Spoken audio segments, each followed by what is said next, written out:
a jest, a story, a ballad, passed down from the Middle Ages, often embellished for greater effect. The Little Jest of Robin Hood is a very old one, which gives food for thought. It was in Sherwood Forest, a much deeper and wider forest than today, that Robin Hood and his merry men had their headquarters, holding council under the leafy boughs of the major oak, where, 'tis said, they hung their venison. Here they probably made their plans to waylay and rob travellers of their money, to give it to the poor. Here, too, was where Robin and his men had well-documented skirmishes with the Sheriff of Nottingham, and it was thought that it was the Sheriff who outlawed Robin for killing the king's deer.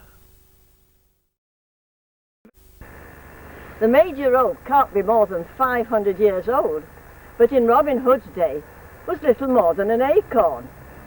Difficult to hold a meeting under the leafy boughs of an acorn, I'd say. Eric Holder, a Robin Hood expert, maintains that Robin Hood was a Yorkshireman who robbed the rich and kept the money for himself. And as for the Sheriff of Nottingham, there's absolutely no evidence that he outlawed Robin Hood. In fact, the job wasn't created until a century after Robin's death.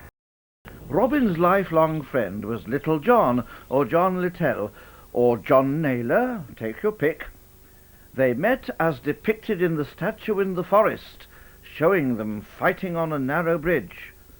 During the annual festival in Sherwood Forest, the fight is reconstructed with great gusto.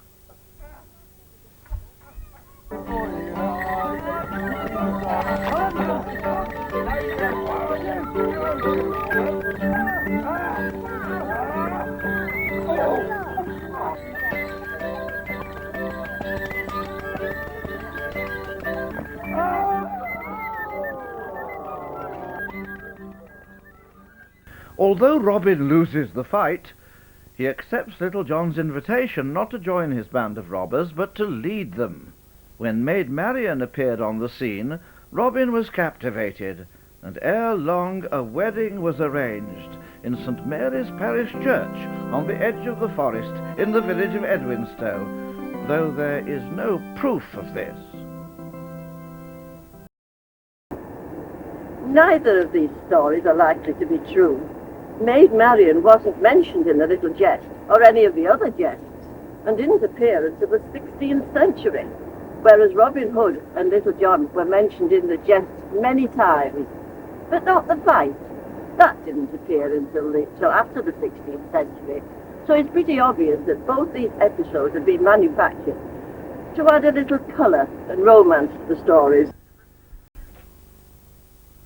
Although Sherwood Forest has long been acclaimed the venue for Robin's daring deeds, there is much stronger evidence that Robin was in fact a Yorkshireman. His exploits concentrated around Barnesdale Forest near Doncaster, which doesn't compare with romantic Sherwood, but had the advantage of being near the Great North Road, where travellers often carried large sums of money. The Reverend Joseph Hunter was the first to suggest Robin's Yorkshire origins, identifying from the Little Jest an area called Salis as being Sales Plantation in Wentbridge, through which ran the Great North Road, today spanned by the A1 flyover crossing the River Went. Specifically, Robin asked Little John to walk up to the Salis and on to Watling Street, the 13th century name for certain sections of the Great North Road, and to waylay a traveller to invite him to dine. If he's poor, they wine him and dine him, give him some money and send him on his merry way. If he's rich, however, they still wine and dine him, but they charge him exorbitant prices for his food and drink before sending him on his not-so-merry way. The village of Wentbridge was a popular stopover for travellers, where there was a medieval crossing over the River Went. From here the Roman road winds up a long hill, at the top of which robbers would lie in wait, confident in the knowledge that by the time the horses arrived, they would be too weary to make a quick getaway. North of Doncaster, on the Great North Road, stood Robin Hood's Well, once a popular watering place for weary travellers and a haunt of Robin Hood's. The water bubbled up into the well from the River Skell as it flowed under the old Roman road. Today the river has been diverted and the well is dry, though clearly visible from the A1 where it now stands in a lay-by with the lorries. Near Barnsdale are two churches whose origins go back to before the Norman conquest. Bergwallis Church claims to have connections with Robin Hood, but Campsall Church has a stronger claim, as legend has it that it was in this church where Robin Hood and Maid Marian were married. Again? It's possible that Robin may have visited one or both of these churches, as according to the jest, he was a very religious man. And there has been some suggestion that Maid Marian may have been confused with the Virgin Mary. Bit of a long shot, I'd say. Less than 10 miles away from Wentbridge is Wakefield. The Reverend Joseph Hunter was also first to discover Robin Hood's name in the Wakefield court rolls of the Manor of Wakefield, charged with petty crimes, even falling foul of the Pinder of Wakefield on at least one occasion. Later, Wakefield historian J.W. Walker developed this theory, saying Robin was born in Wakefield, near the parish church, now the cathedral, in the reign of Edward II. He was the son of a forester in the employ of Earl Warren of Sandal Castle, of which this is an artist's impression. It's now a ruin. It's possible that Robin owed allegiance to the Earl and fought against the king, taking refuge in Barnsdale Forest to avoid execution. There was another Robin Hood in the Rothwell Stanley area, it being a common name in those days. He and his band of poachers used to meet on Rothwell Moor. He was discounted by the historians, but this may well be how the neighbouring village of Robin Hood got its name. Barnsdale Forest and Sherwood Forest are not a million miles away from each other, and it's possible that Robin and his men would visit Sherwood for a change of diet, the king's deer, for instance, or to enter an archery contest, set up by Robin's arch-enemy, the Sheriff of Nottingham, as part of the merrymaking that was arranged for the king's visit to Nottingham Castle.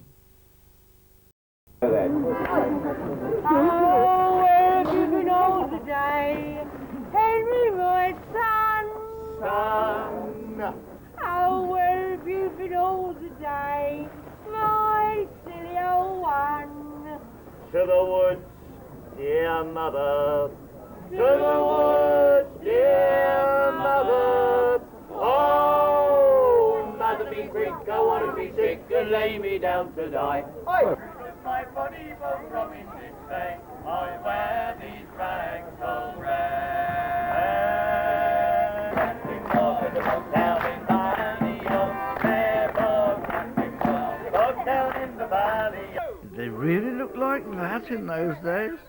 There, dog, dog down in the valley, oh, there, dog down in the valley. Edward II, dubbed Edward the Comely King, vowed on one of these occasions to capture Robin Hood, which he did, but took a fancy to him and kept him in court for over a year before allowing him to go back to visit his church in Barnsdale. Robin promised to return, but never did, according to the jest, for dread of Edward our King. He remained in the greenwood for the next 22 years. There was no Sheriff of Nottingham until 1449. Robin Hood was outlawed in 1332. However, there was a Sheriff of Nottinghamshire who would have greater jurisdiction over a larger area, and it is possible that over the years the Shire bit might have got lost and forgotten. As for being captured by the comely king, 40 ballads were written suggesting that not only the king, but Robin Hood and Little John might well have been gay. Now there's a thought.